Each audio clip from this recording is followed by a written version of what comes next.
kepadamu Al-Quran dengan membawa kebenaran, membenarkan apa yang sebelumnya, yaitu kitab-kitab yang diturunkan sebelumnya, dan batu ujian terhadap kitab-kitab yang lain itu, maka putuskanlah perkara mereka menurut apa yang Allah turunkan, dan janganlah kamu mengikuti hawa nafsu mereka dengan meninggalkan kebenaran yang telah datang kepadamu.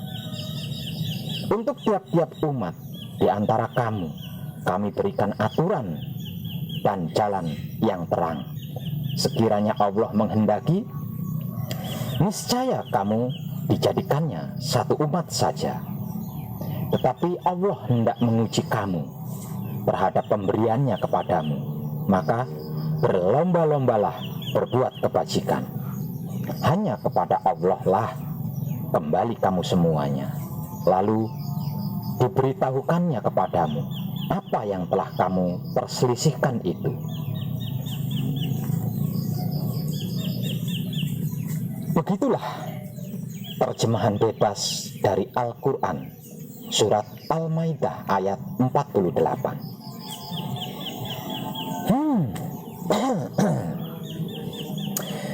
Terkesan sepertinya Tuhan mau menghapus keburukan tetapi tidak mampu. Atau sebenarnya Tuhan mampu, akan tetapi Tuhan tidak mau. Atau Tuhan tidak mampu dan tidak mau.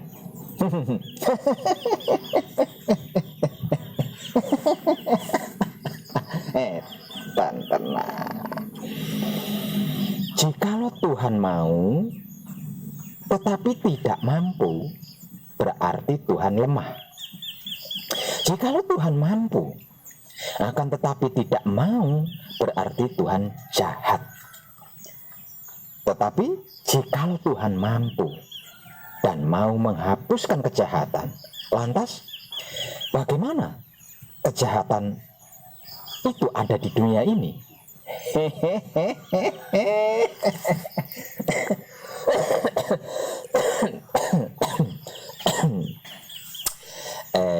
Tenan.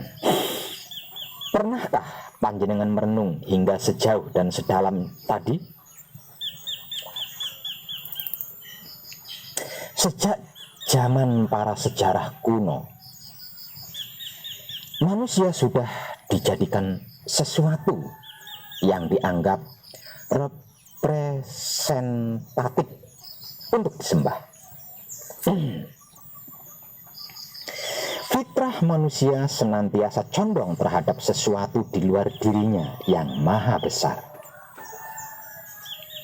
Oleh karena itu, seiring perkembangan zaman, manusia mulai memikirkan Tuhan. Kepercayaan terhadap Tuhan diinstitusionalisasikan dengan agama.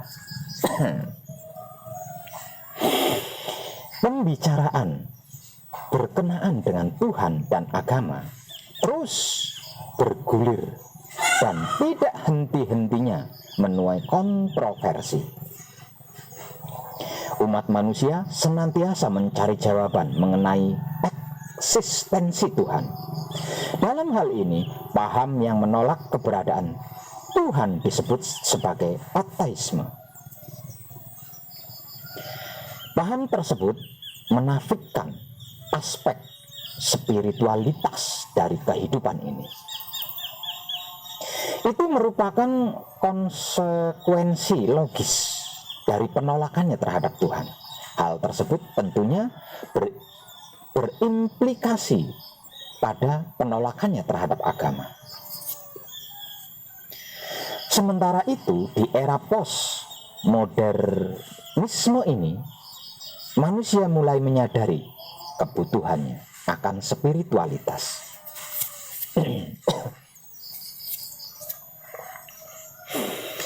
Dan pencarian Tuhan mulai melalui agama adalah alternatifnya. Untuk kebutuhan atas dua bagian, yaitu kebutuhan alamiah dan yang bukan alamiah, seperti kebiasaan atau adat istiadat. Kebutuhan-kebutuhan alamiah adalah hal-hal yang dibutuhkan oleh manusia sebagai manusia, dan sampai saat ini secara universal belum dapat diketahui rahasianya secara umum. Misalnya keinginan manusia untuk mengetahui dan menyelidiki, untuk menjadi terkenal dan menjadi tampan atau cantik, keinginan untuk memiliki keluarga, dan lain sebagainya. Meskipun ia akan merasakan kelelahan dan kesulitan, namun ia tetap ingin memperolehnya dan berusaha untuk memenuhi keinginannya itu. Keinginan-keinginan dan kebutuhan-kebutuhan ini pada kenyataannya tetap ada dalam tabiat manusia. Adapun kebutuhan-kebutuhan yang bukan alamiah adalah kebiasaan-kebiasaan atau adat istiadat yang dilakukan oleh kebanyakan manusia, tetapi mereka memiliki kemampuan untuk melepaskan diri darinya atau menggantikannya dengan yang lain, seperti kebiasaan merokok, minum teh, minum kopi, minum alkohol, atau narkoba.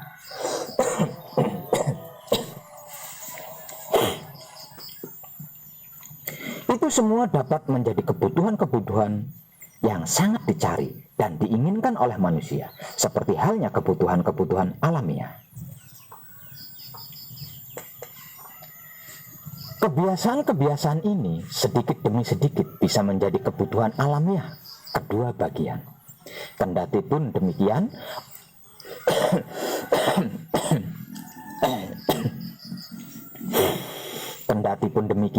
manusia masih tetap mampu meninggalkan atau melepaskan diri darinya, ataupun mendidik generasi mendatang untuk tidak memikirkan hal-hal tersebut. Berbeda dengan dorongan-dorongan dan keinginan-keinginan alamiah, manusia tidak akan dapat menghindar atau meninggalkannya. Dengan melihat pandangan mengenai dua jenis kebutuhan manusia ini, mungkin untuk saat ini kita bisa memasukkan agama sebagai kebutuhan alamiah manusia. Walaupun demikian, saya tidak hanya akan membahas kebutuhan manusia akan agama berdasarkan masing-masing individu manusia yang bersangkutan. Akan tetapi, saya menempatkan manusia sebagai suatu kelompok masyarakat sosial yang bukan tidak mungkin kebutuhannya akan agama akan menjadi berbeda ketika manusia saling berinteraksi dan saling mempengaruhi dan dipengaruhi baik oleh sesama manusia itu sendiri maupun oleh lingkungan sekitarnya.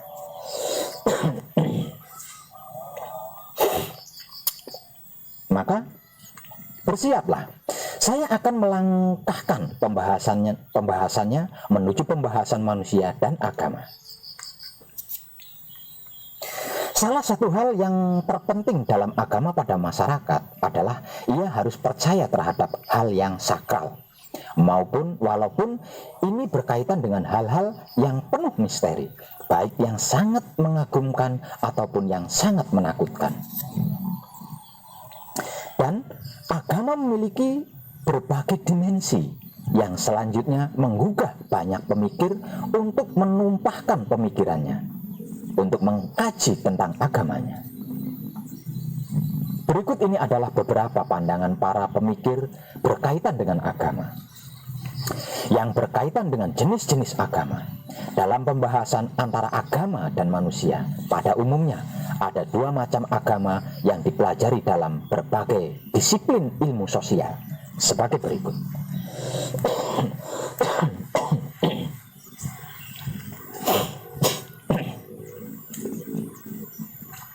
Yang kesatu, agama alam, atau sering juga disebut-sebut agama suku bangsa primitif.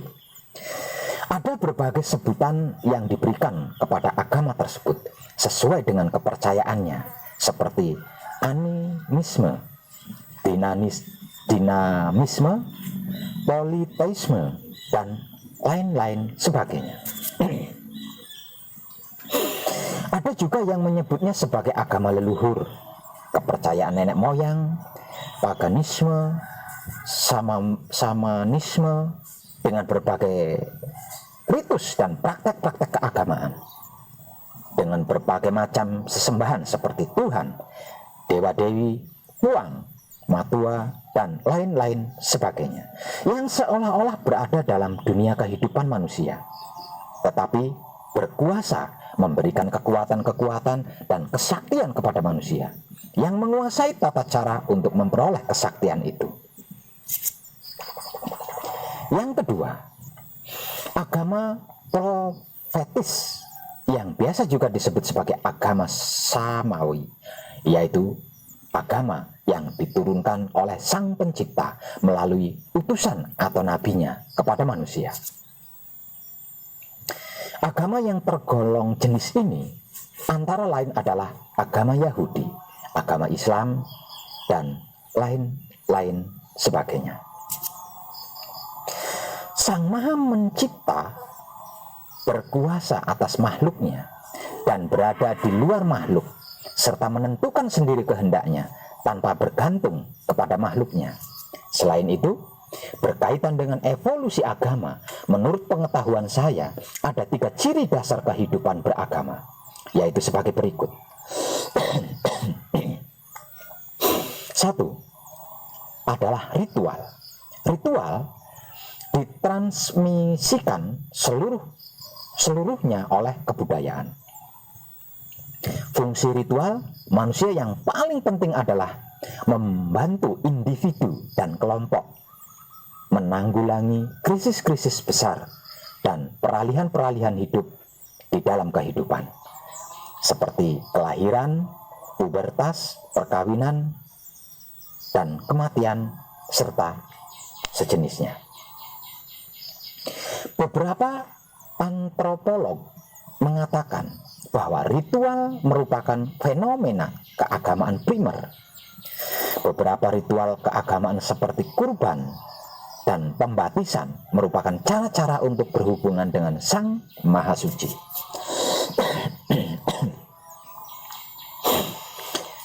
Ritual bisa dipahami sebagai sarana berkomunikasi dengan Tuhan, untuk menghapus rasa bersalah, untuk merayakan dan mengucapkan rasa syukur dan terima kasih, atau untuk mengungkapkan kesedihan dan kehilangan serta kebahagiaan. Kedua adalah mitos. Salah satu keunikan manusia ialah kebutuhannya akan suatu dunia yang bermakna. Mitos atau kisah suci dianggap mengejawantahkan beberapa aspek tatanan kosmik tersebut. Mitos memberikan manusia suatu cara pemahaman tentang diri sendiri dan tentang penataan pengalaman mereka. Mitos menyediakan pola-pola untuk tindakan manusia dan tuntutan untuk hidup dalam keselarasan dengan tatanan kosmik. Kisah-kisah mitos tersebut dikaitkan dengan pengalaman yang kudus atau suci, dan mereka menunjuk pada suatu daya penyelamatan dalam kehidupan manusia. Kisah-kisah tersebut dapat mengacu pada berbagai hal, misalnya berkaitan dengan asal-usul dunia atau umat manusia, penyebab-penyebab penderitaan, kematian, dan kelahiran kembali, serta peristiwa-peristiwa atau orang-orang khusus dalam ingatan suatu komunitas. Mediasi-mediasi simbolik semacam itu membantu orang untuk mampu memberikan tanggapan baik terhadap situasi ketertekanan dan krisis maupun individu dan sosial, dan dengan demikian dapat membantu proses adaptasi dan stabilitas sosial. Yang ketiga adalah pengalaman beragama. Sejarah evolusioner telah mematri sirkuit jaringan saraf otak manusia dengan pengalaman beragama.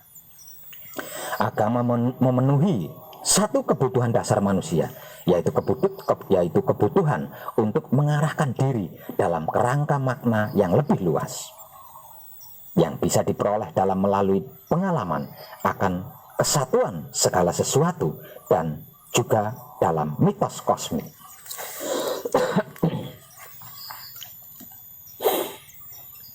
Mereka melakukan studi atas citra otak dari para rahib atau Buddhis, atau pendeta, atau biarawati, atau Fransiskan ketika mereka terhanyut dalam tafakur atau meditasi. Studi tersebut memperlihatkan tanda-tanda meningkatnya aktivitas dalam lobus frontal otak depan yang merupakan pusat proses perhatian meskipun tidak ada masukan lewat indera. Sebaliknya, ada tanda-tanda menurunnya aktivitas di bagian lobus parietal kanan yang dihubungkan dengan penataan kausal dan temporal serta kemampuan verbal dan logis.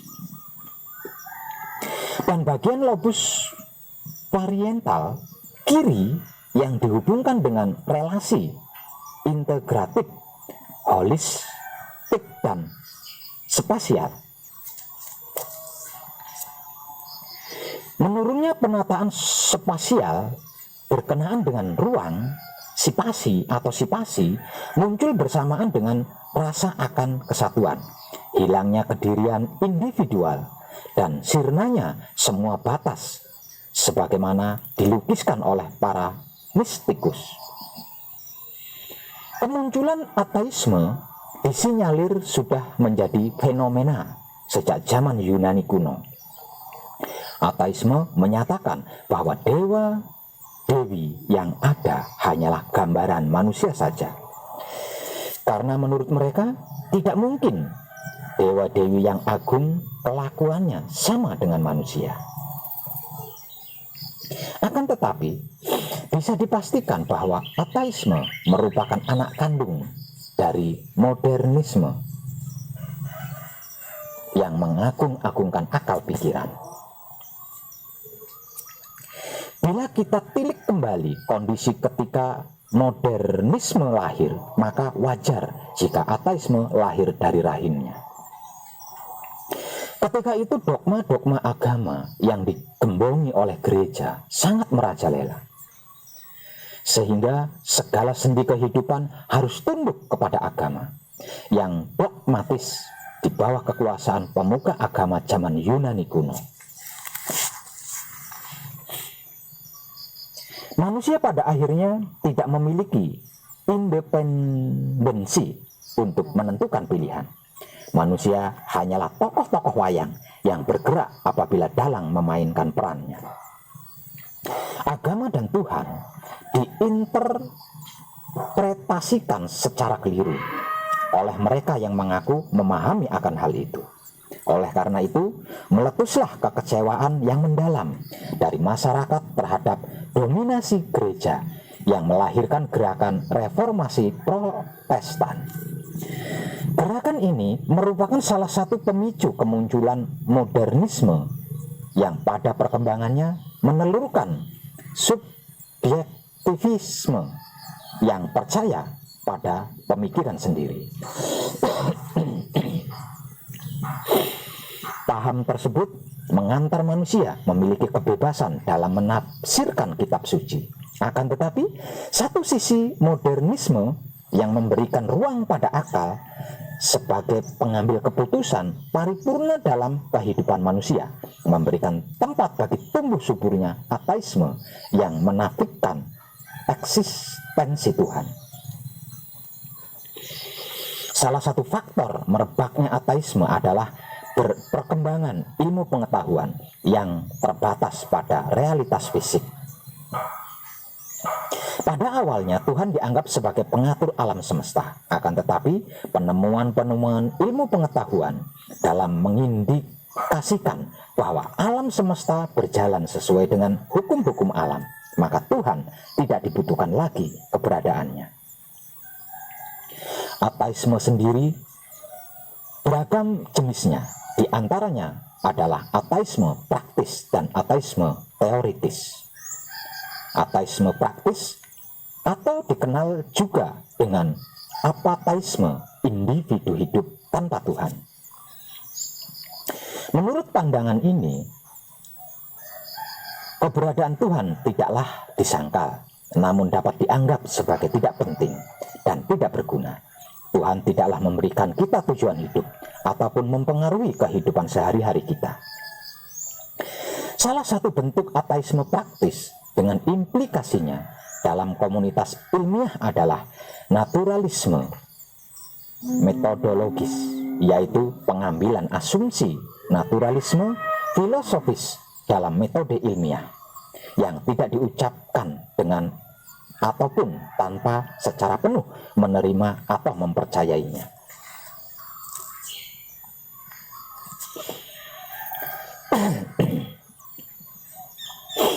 Ateisme praktis dapat berupa ketiadaan motivasi religius, yakni kepercayaan pada Tuhan tidak memotivasi tindakan moral, religi ataupun bentuk-bentuk tindakan lainnya seperti pengesampingan masalah Tuhan dan religi secara aktif dari penelusuran intelek dan tindakan praktis. Pengabaian, yakni ketiadaan ketertarikan apapun pada permasalahan Tuhan dan agama, dan ketidaktahuan akan konsep Tuhan dan dewa-dewi. Sementara itu, ateisme teoritis secara eksplisit memberikan argumen menentang keberadaan Tuhan, dan secara aktif merespon kepada argumen teistik mengenai keberadaan Tuhan, seperti misalnya argumen dari rancangan dan taruhan Pascal. Terdapat berbagai alasan-alasan teoritis untuk menolak keberadaan Tuhan, utamanya secara ontologis, gnoseologis, dan epistemologis. Selain itu, terdapat pula alasan psikologis dan sosiologis, yang pada akhirnya ateisme mengkritik agama dengan perkataan seperti ini: Allah telah mati dan kamilah pembunuhnya. Sebenarnya mereka sendiri tidak percaya akan adanya Tuhan. Jadi Tuhan tidak dibunuh dalam artian sesungguhnya. Akan tetapi pernyataan tersebut menyiratkan bahwa Tuhan yang diciptakan oleh manusia pada akhirnya harus dibunuh oleh manusia itu sendiri. Hal itu dikarenakan dia menguasai manusia dan mengasingkannya dari diri sendiri dan dunianya. Agama dalam penilaiannya hanya merupakan pelarian dari dunia yang seharusnya dihadapi agama. Menurutnya adalah pengharapan kemenangan di alam baka bagi mereka yang kalah dalam kehidupan di dunia nyata.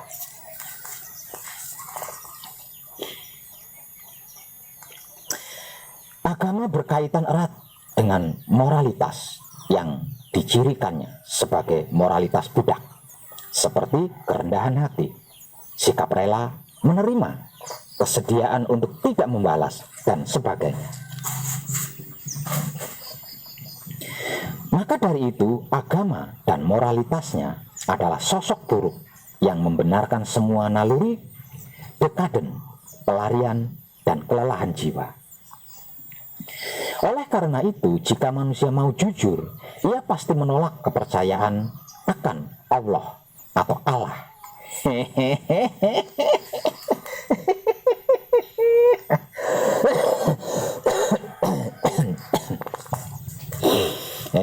Dan tenang. Dari pemaparan di atas, ateisme terkesan hendak menolak mutlak ide Allah atau Allah, ya. Namun yang sebenarnya tidaklah begitu. Intinya, setiap manusia yang paham ingin memperoleh kepastian bahwa kita sedang menuju Allah atau Allah alias Tuhan, atau tidak ingin salah jalan maksudnya. Lalu pertanyaannya, sekarang manakah jalan pasti menuju Allah atau Allah alias Tuhan?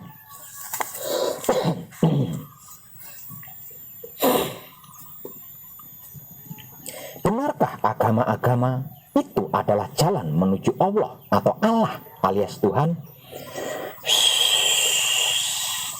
Sabar, jangan terburu-buru, santai saja, oke? Dalam usaha mencari jalan kepada Allah atau Allah alias Tuhan, Manusia percaya bermacam-macam agama, dan setiap agama membanggakan dirinya sebagai jalan kepada Allah atau Allah alias Tuhan. Bahkan ada agama yang merasa sebagai satu-satunya jalan kepada Allah atau Allah alias Tuhan. Sebenarnya semua agama sama-sama mempunyai kode etik, aturan, ritual, dan lain-lain, dan penganutnya harus mempraktekkan sistemnya. Setiap mereka berpandangan bahwa aturan-aturan agamanya merupakan jalan kepada Allah atau Allah alias Tuhan. Menurut saya pribadi, itu tidaklah tepat. Sebab karena setahu saya, ketika saya menyelami semua agama yang ada, tidak ada janji maupun bukti bahwa orang dapat menjalankan semua syariat atau aturan agama lalu masuk surga. Jangankan ke Allah atau Allah alias Tuhan, ke surga saja tidak pasti.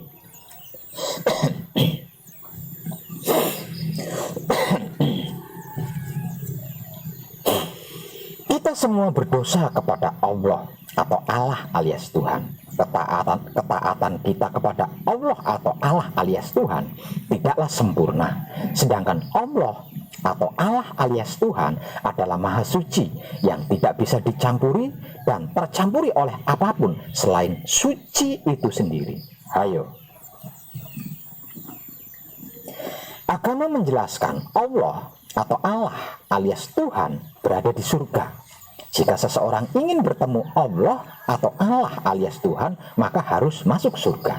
Jadi, kepastian masuk surga adalah bukti dan jaminan bertemu Allah atau Allah alias Tuhan di surga. Versi agama-agama. Sekarang pertanyaannya ialah, apakah agama-agama itu menjamin umatnya pasti masuk surga?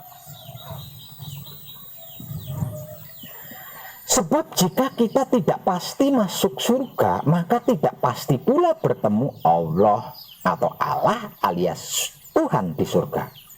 Maka jaminan masuk surga sangat penting sebagai jaminan jalan menuju Allah atau Allah alias Tuhan bagi seluruh pemeluk agama-agama. Sementara kita di setiap waktunya melakukan banyak dosa, artinya hanya pantas dihukum di neraka yang kekal. Hukuman itulah yang menyebabkan umat beragama tidak mungkin bertemu Allah atau Allah alias Tuhan di surga, kecuali jika Tuhan itu menghendakinya. Tapi siapapun orangnya,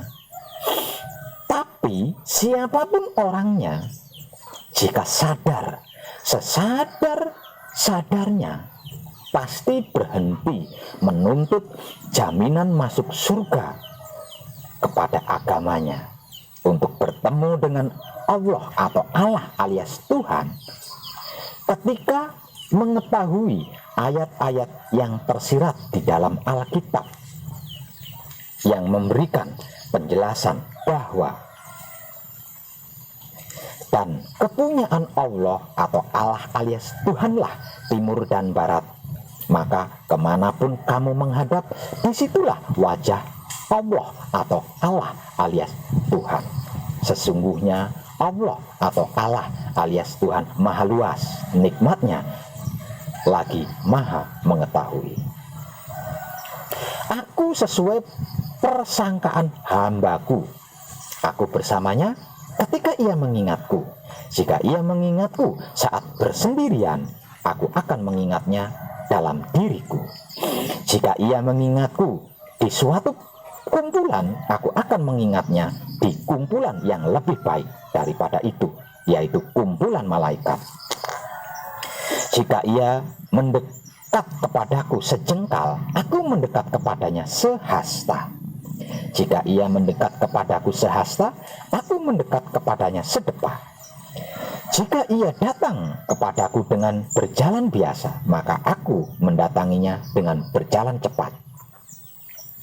Ketahuilah, sesungguhnya di dalam tubuh manusia terdapat segumpal daging. Jika ia baik, seluruh tubuh baik.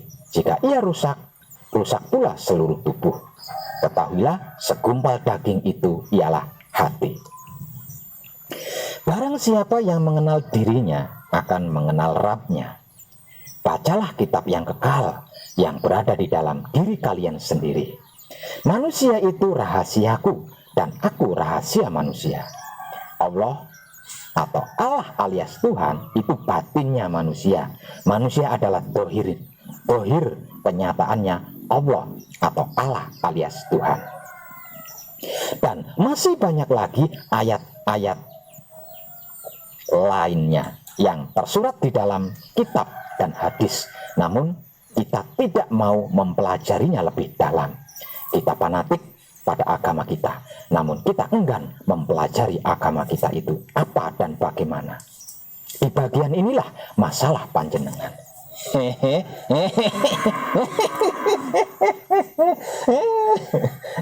Tenan.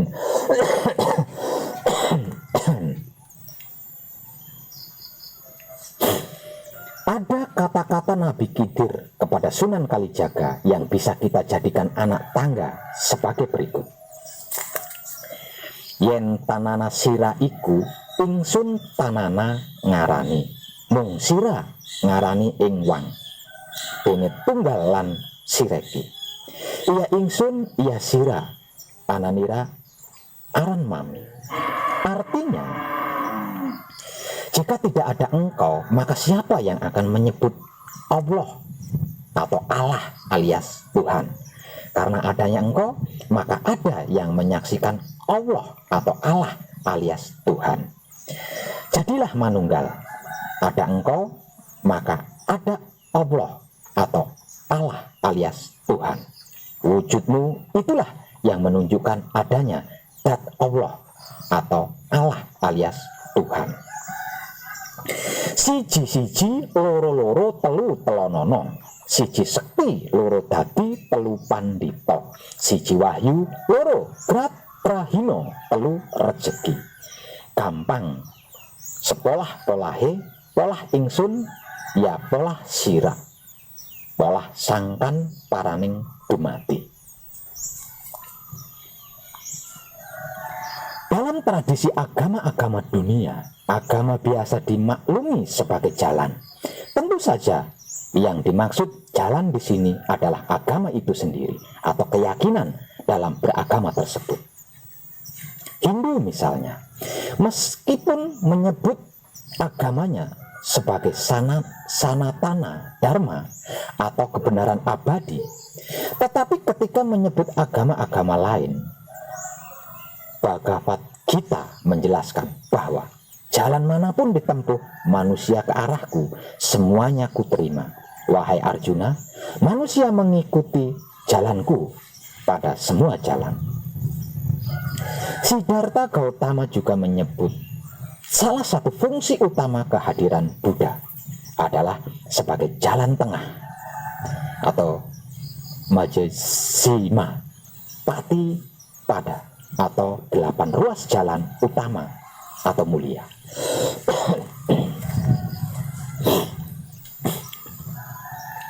Begitu pula dengan Lao Tzu menyebut agamanya sebagai Tao atau jalan.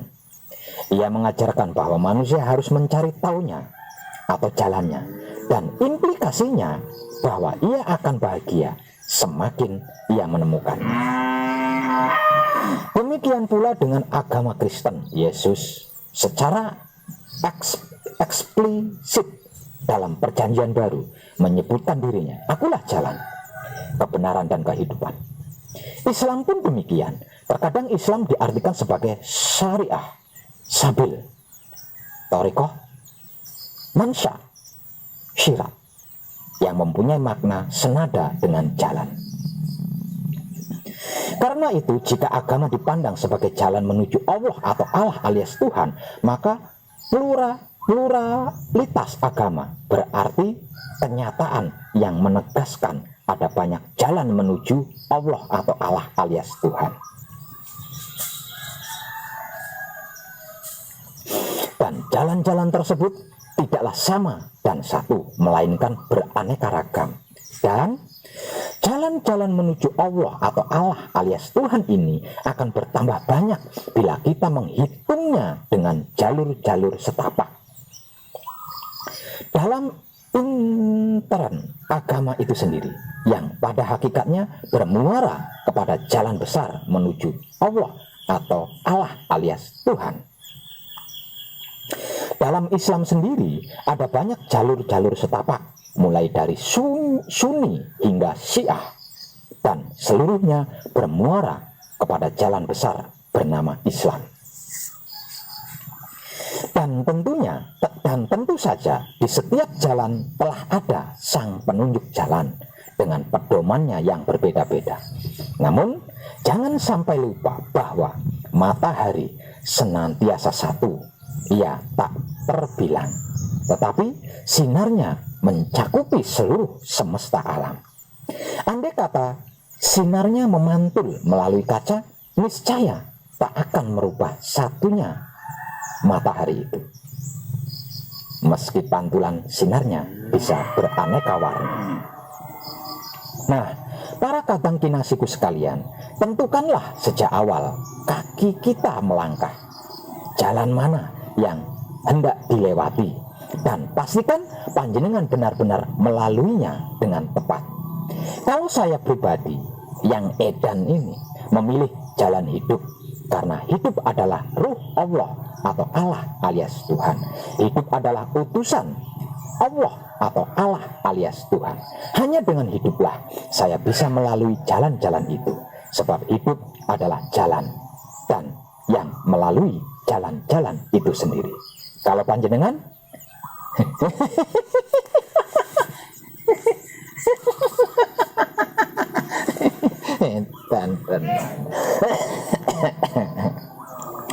tercerahkanlah panjenengan semuanya, dan salam setuhan penuh cinta kasih sayang dari dalam lubuk hati saya Wong Edan Baku yang paling dalam. Selamat, selamat, selamat. Rahayu, rahayu, rahayu. Damai, damai, damai, tentram. Saya Wong Edan Baku ngaturaken sugeng rahayu lir ing sambikala pamanggih yuwana pinayungan mring ingkang maha suci. Pasuki yuwana teguh rahayu selamat. Berkah selalu untuk semuanya tanpa terkecuali, terutama para sedulur, khususnya para katang konto dan kanti anom saya yang senantiasa direstui yang dat maha suci hidup. Om Santi Santi Santi Om. Wassalamualaikum warahmatullahi wabarakatuh. Terima kasih, terima kasih, terima kasih, dan salam kebajikan.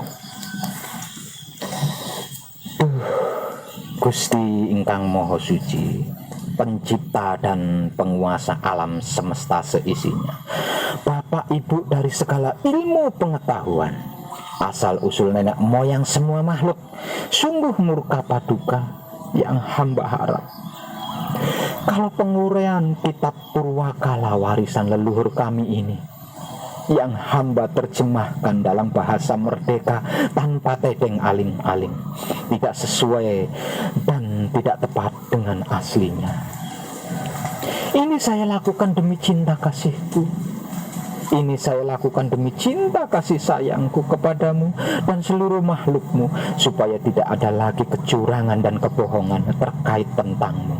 Dengan ini, saya telah menyampaikan firman-Mu kepada orang-orang yang saya cintai, kepada orang-orang yang saya kasihi, dan kepada orang-orang yang saya sayangi. Maafkanlah saya, maafkanlah hamba jika apa yang telah saya sampaikan kepada orang-orang yang saya cintai, kasihi dan sayangi tidak membuat orang-orang yang saya cintai, kasihi dan sayangi segera sadar dan menyadari akan kebenaran-Mu.